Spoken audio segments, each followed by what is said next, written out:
Well, my name is Britt Sweeting, and I was born in the Bahamas. My father is Bahamian, so I have Caribbean heritage, and he's Black. My mom is from the United States. She's American, but she has Scandinavian background as well. Her father is from Denmark. So, yeah, I have a really nice mixture, Danish, American, and Bahamian.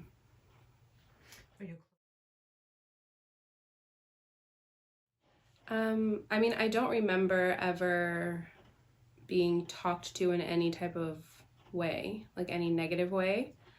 Honestly, I can say I went to private schools, so I never really experienced any type of judgment or any type of, mixed feelings about me being biracial, if I can be honest. Well, I started off in Sunland, where it was a lot of Bahamians in Sunland. And then Bahamians meaning? A lot of Black. Bahamians meaning Black? Yeah, Black kids. And then I went over to, once I went over to Lucayan International School, which was the international school on the island, and if there were any white people living on the island that I was living on, they attended that school. So yeah, I did experience that growing up. If you told any local kid or any local person that you went to that school, they would always roll their eyes and say, oh, that's the rich white school, and they would automatically assume that I have money, or I come from money, or maybe I'm not from here. Like, Bahamians would have those kind of stereotypes about me. So yeah, I guess I did experience that. That was more going into my preteen ages. From a racial perspective, I mean, I went to a very diverse school. So my background, I know we're talking about race, but I was also raised Baha'i. Like, that was my religion, and in that religion, it's very accepting of diversity. And so the school I went to, there was a huge population of just diverse kids. We had kids from China, we had kids from Bermuda, we had kids from Barbados, like a lot of Caribbean countries, and all over the US and Canada. And so it was pretty diverse. So I didn't really experience, too much racism or anything like that, because I just went to a very accepting school. But I did get teased a lot. People would always call me white girl or whatever, and I obviously am half Black. So I would always get offended by that, because it was like they weren't even acknowledging that a whole half part of me is Black, like they didn't think that I fit into that crowd or something like that. And I remember that being a little bit distressing.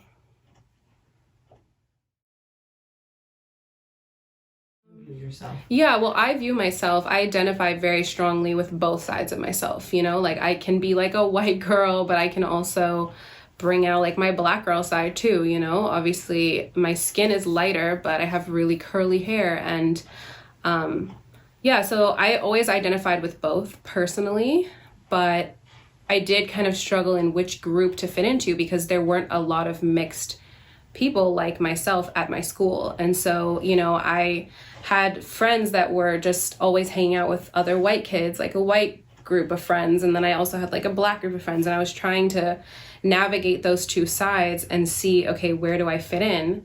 And I just found myself fitting in more with, like the Black culture, Black American culture. I just felt more accepted in that community, which was kind of, interesting to look back at. Well, I lived in Indiana for 3 years. I got my associate's degree at Ivy Tech. But I was close to Indiana University. They kind of, we kind of mixed a bit. So there were a lot of, Black cultural diversity groups on the IU campus, and I kind of got plugged into some of those groups. Yeah, it was one of my professors from Ivy Tech. He was also connected with Indiana University, and he wanted to start kind of like this emergent theater project that was centered around diversity. And so he really plugged me into that whole community. And it was great because I met so many Black Americans, and it was really interesting hearing other people's experiences with racism and just being treated a certain way because of the color of their skin. And like, that was really the first time that I ever met people who had gone through that type of thing, because I personally hadn't, but it was great being a part of a project like that.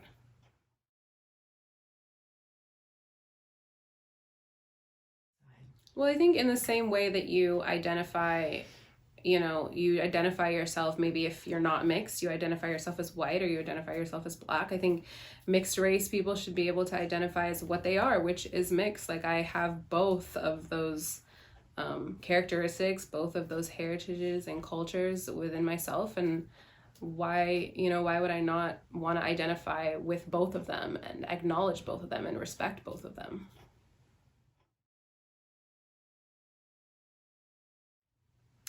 Well, diversity is, I think, the key to all things at the end of the day. I mean, in order for us to have any kind of common ground or any kind of unity in the world, diversity has to be accepted, and it has to be appreciated.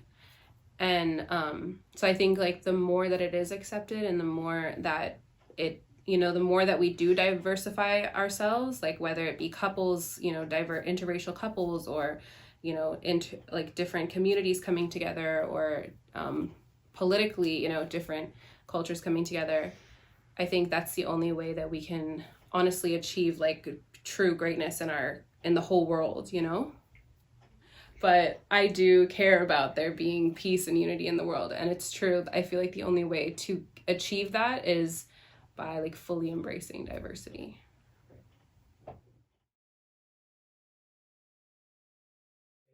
I've been called white girl. I've been called snowflake. I've been called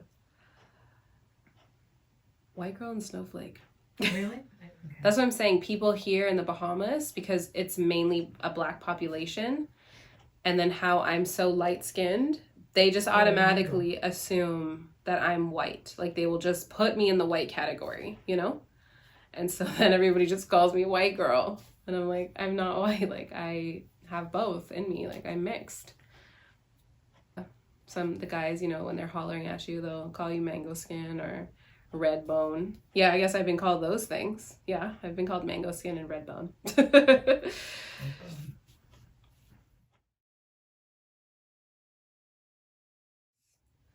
Well, I think a lot of people will just ask, like, they will just say, are you mixed? And then they'll be like, what are you mixed with? Those are kind of the questions. I don't remember or recall ever getting asked that in a negative way, in that way, like in a really judgy kind of way. Yeah, genuinely curious. They just want to know what you're mixed with. I've definitely been called like exotic or like unique looking, like that type of thing too. And people are just, I mean, honestly, I think I've gotten a lot of like more positive. It's more on the positive side in terms of being mixed than on the negative side growing up. And I'm not sure why it's been like that. But that was my experience.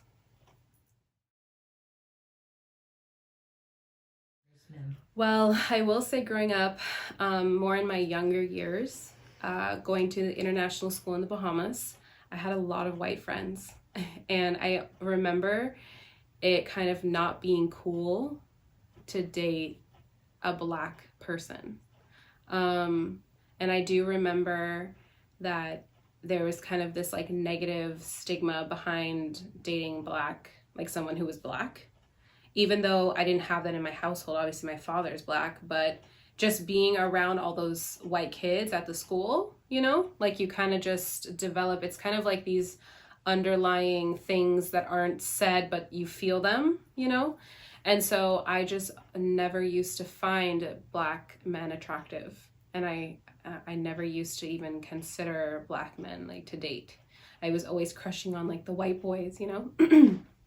And it wasn't until I got a little bit older, I think I was probably like 16 or 17, when I moved to Canada and started living in Canada and going to a more diverse school. I started kind of having a more open mind about specifically dating other people in other races. And I started just being more open to the idea of it. So my whole life I've always dated, like I've dated a white boy before, I've dated a Black man before, I've dated someone mixed before, you know, so it's kind of really diverse now. I don't really have like a preference in terms of skin color or race. But yeah, definitely growing up, there was for sure some stigmas that I had to kind of work through personally.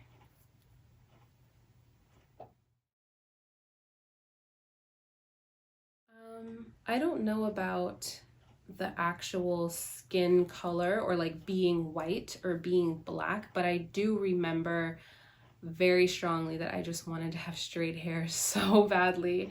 And I tried everything to make my hair straight because all the girls in my class were all white with straight hair, or they had, you know, like long locks, like these big curls, whereas I had these little curls and my hair would get really frizzy and, you know, like semi-nappy, and I just hated that. Like, I don't know, because I guess I wanted to fit in with the other girls. So I'd always try to straighten my hair. I was always perming my hair. I did always want it to be straight.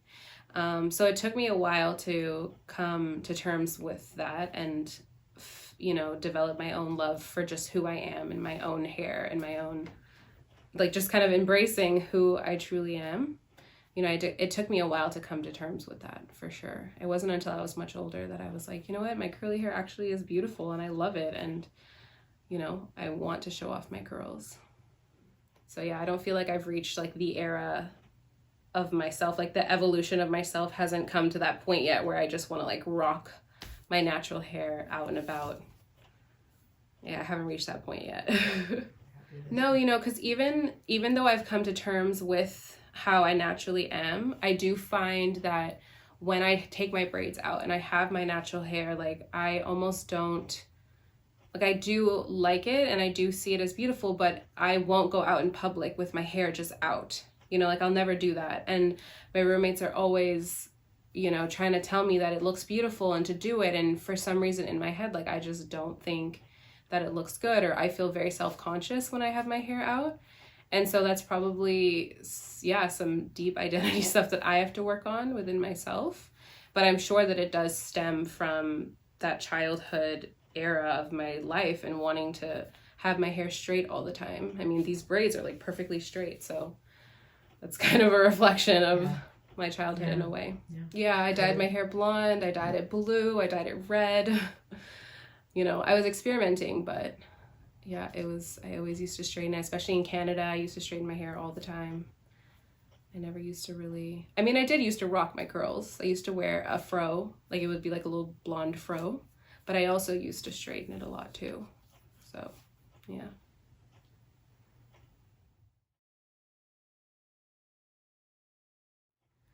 You know, so that's kind of always been my experience. But also, I think, you know, I'm a female and I feel like mixed women they tend to be like treated differently.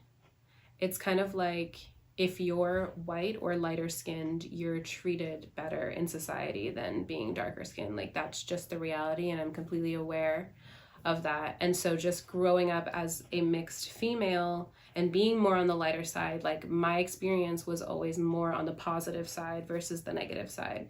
But that doesn't mean that I don't acknowledge that there is a totally other side that a lot of people have to face just because they are darker or they're male or, you know, whatever the stigma is. But just like personally, my experience has always been like pretty positive, which is kind of interesting to think about and reflect on. That there is this, like there's a really, really dark side to it all, but then there is this kind of weird blurred, like, I don't even want to say it's like a positive, well, it's more like the privilege side of it, you know, like the privilege side of being of mixed race, because I feel like there is a privilege side.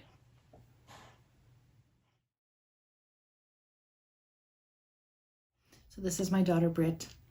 Hey guys, surprise. This is my mom. The interviewer is my mom. Yeah. So how did that feel for you, talking about It felt really good. that stuff? Yeah, it felt really good. I feel like there was actually some internal stuff that I had never really talked about or dove into in terms of my identity before. So kind of talking about it, I realized, you know, some of that stuff came up. I was like, wow, there's actually some like deep rooted stuff in there about my race, my identity, my hair, like all these things, you know?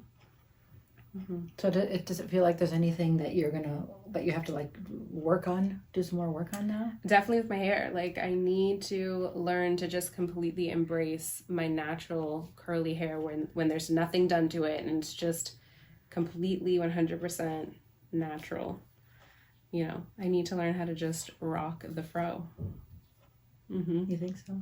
Yeah, I do. It's like that. But mostly no, I remember raising you guys and thinking, oh, you know, I'll teach them that they can be both. And, right. You know, yeah. Maybe it was kind and of that is how we were raised. Like, that is how I feel.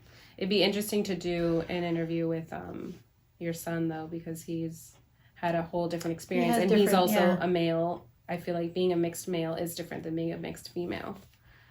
There's kind of this, like, romanticism about mixed females. You know, like we're kind of put on this pedestal as being like these exotic, beautiful creatures, you know. But then when it comes to men, they're just treated like, if they're mixed with black and white, like they're treated like black men, you know, and then they get like kind of discriminated against. Yeah, well, it'll be interesting to talk with him about that. Mm-hmm. That's the next interview. Yeah. Well, thanks for interviewing me, Mom. Thanks very much.